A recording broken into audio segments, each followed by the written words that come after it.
Yo, what up? It's your boy T Dub back with that lunch snack pack, giving it to you live, uncut, unedited. I'm back at it like a crack addict, giving you boxing giggles this work. Man, they've been working your boy like a slave. They must knew Black History Month was coming because they've been having me grinding since December.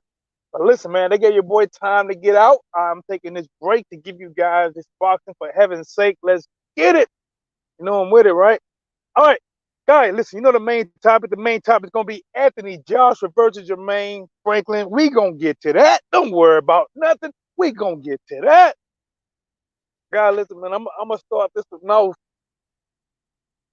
with some floss, getting something out of my teeth. Talking about Rolly Romero getting dropped. Rolly Romero getting dropped. Oh, my God. Look, man, I seen the video. You know, Rolly getting dropped, man. I want to give you guys my thoughts on that too. First of all, like anybody else, if you get an opportunity to see this stuff, you want to see it. Listen, I want to see it all. But um, me being, in the boxing world and sport and stuff like that, you know, I guess, at least remember this is different times, guys. This is different times. In my time, a lot of this stuff wouldn't be put out there quite like this, or you might not want it to. Sometimes things would get leaked. I would say, you know what, the only thing that's different from now and back then is that social media. Social media is a lot bigger now than it was back then. Sometimes back then fighters would ask themselves to be recorded or put it out there, but when you get a moment like, like what happened to Rolly, um, if you're on the same team, might not put it out. But if you're on, different side of the map, you might drop it. I got listen. Uh, I guess I don't hate Rolly like a lot of. You know what? I don't know if the word's not hate, but a lot of people don't really like Rolly at all, man. And me, it is what it is. I don't care either way, what Rolly is. But I guess I get it, man. I guess I get his boxing peers, right? Me being a fan, he just talking smack, right? Me being a fan, he's talking smack a lot of it about other boxers. He's not really talking about the fans. He's talking about the boxers for the most part.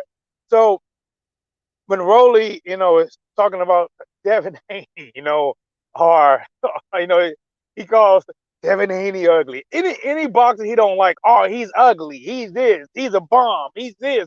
He's that. I believe he gave Ryan Garcia credit. But remember he was talking about jumping up to welterweight to take on Earl Spence Jr. Most of us knew that wasn't the best move to make. But he talks a lot of smack, and I guess as boxers might not like that, and it might make them feel a certain way about him, and which is going to get us to the video of Rolly Romero getting clapped. You know what I'm saying? And I'm not talking like booty cheeks in a strip club. He got clapped, not gun violence. Damn show hand on hand violence. Rolly got clapped. And it really is like deja vu. Rolly Romero is having his opponent chopped on the road, like he did Gervonta Davis. And out of nowhere, he gets hit with an overhand left. Oh! Stumbles, falls. The coach is going bananas, jumping, right? Now, let me give you my thoughts. Now, guys, I boxed for years. You know what I'm saying? Trained more than I actually fought. But I trained for years, boxed, sparred. I don't know how many times, hundreds and hundreds and hundreds of times I sparred, and I done had bad days in the ring, and I never got dropped. But I done had days to where somebody, in my opinion, clearly won that sparring session in my mind, and then there's been time against that same person I done won clearly sparring sessions against that guy.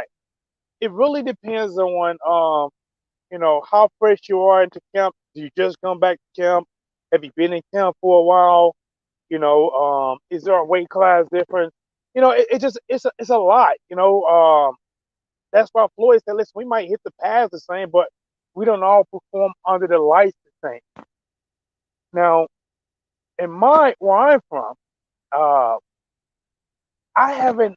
I don't believe I had anyone to put out a bad sparring session with somebody in the same camp to make them look bad. Because in my opinion, if that gets out like it did against Rolly, then the person that's over that gym will probably have something to say to the person who put it out. Now I don't know if these guys are in the same camp or not.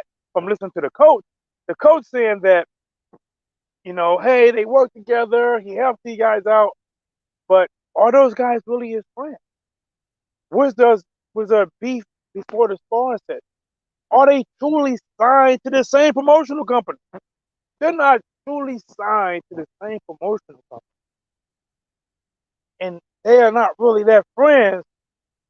Then you got to make it very clear that what I'm saying, or sign some waiver to say you can't record. You have to do something. But if they are in the same camp, then the only person, well, that hurts two people. It hurts Rolly Romero marketability, and it hurts Floyd Mayweather being able to market him.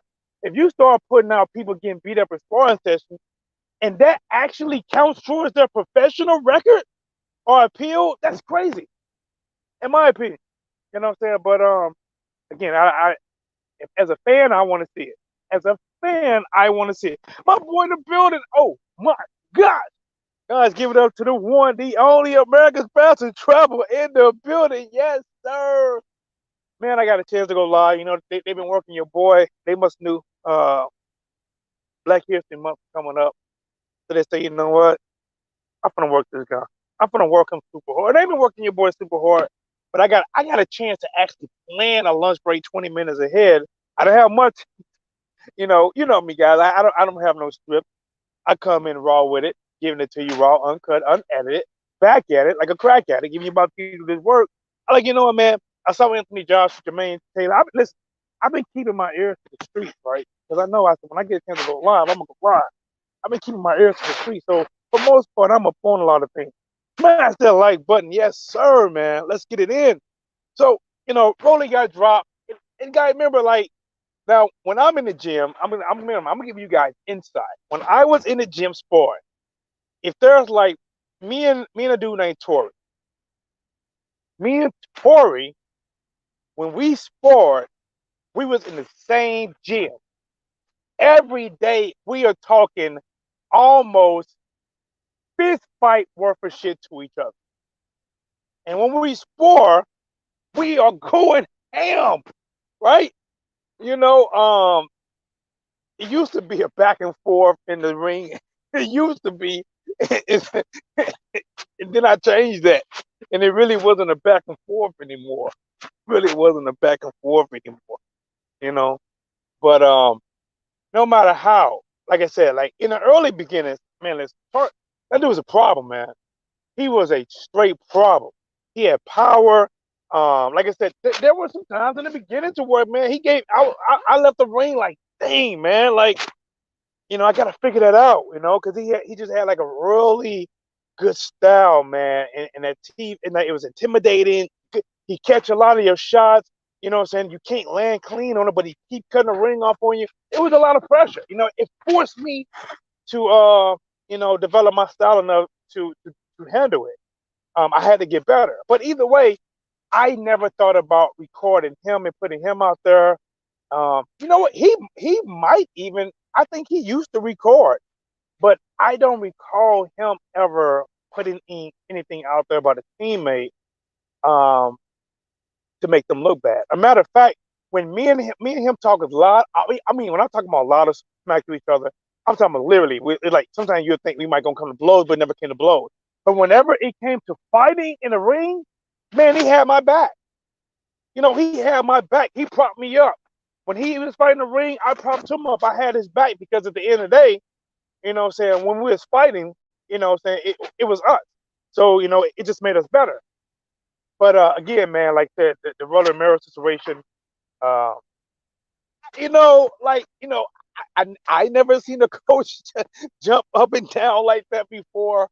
You know, like to me, I would think a coach would do that, if they just, if they was a major underdog in a fight that was televised, and this was a fight that was going to put your boy on top, and you got the win, and that would make them, jump to the roof. I don't know if I've seen it through sport.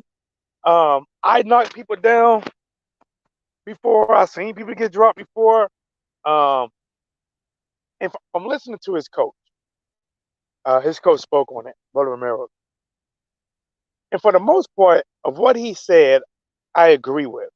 Um, if somebody's going super hard on somebody in the gym, um, you would tell them like literally, it'll be in between round, like, hey, tone it down a little bit, all right, work with them. Like they would adjust it.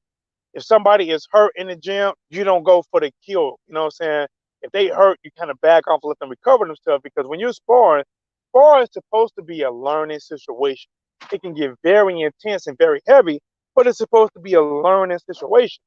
Um, but when they used to bring in these MMA places back in the day, and I believe Tyrone Woodley used to come sometime. I never got a chance to spar him, but he used to spar some of my boys.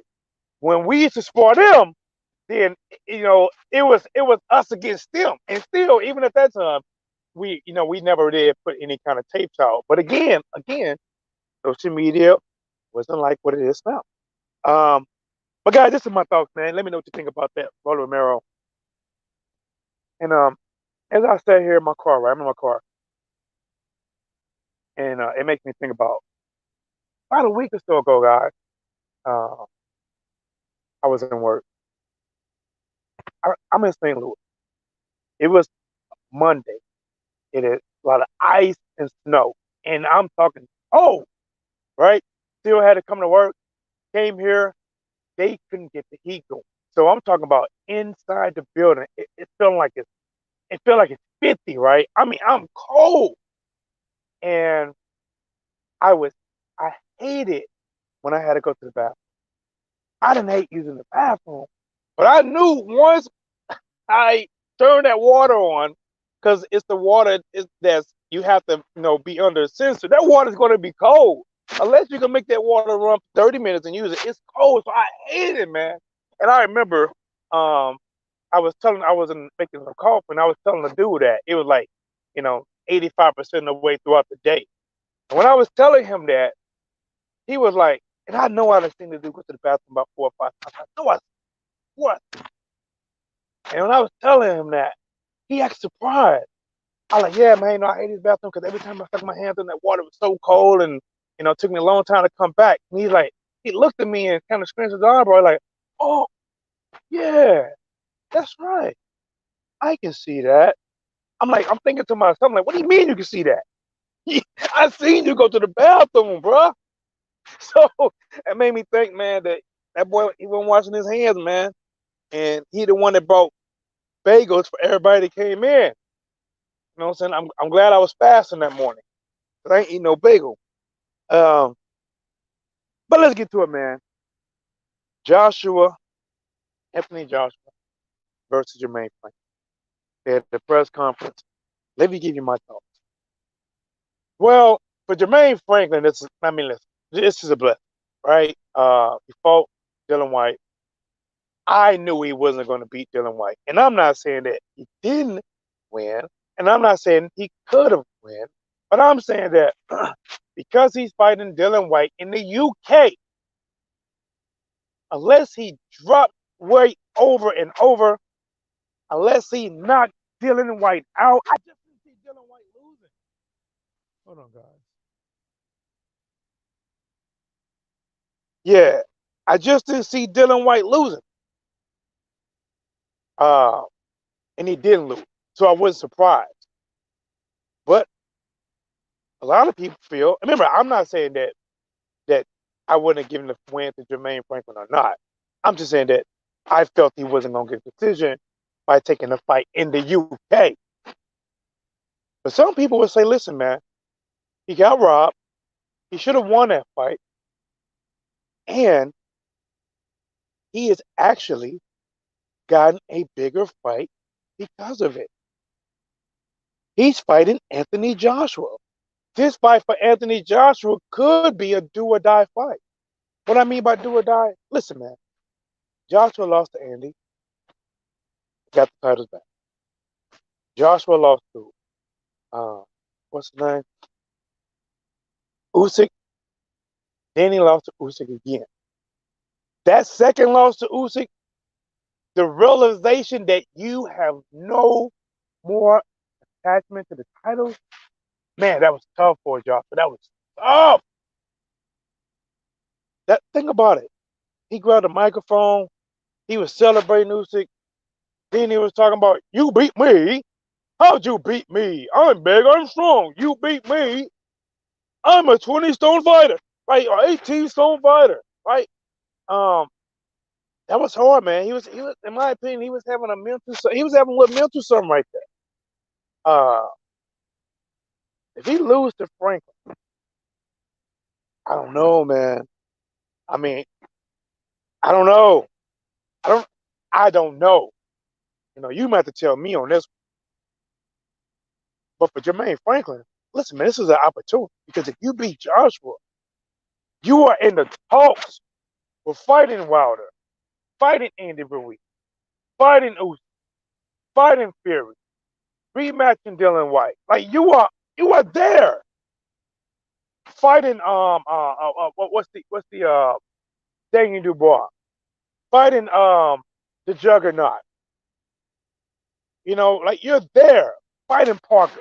You're like you in the money. Like you're like money, money, money, money.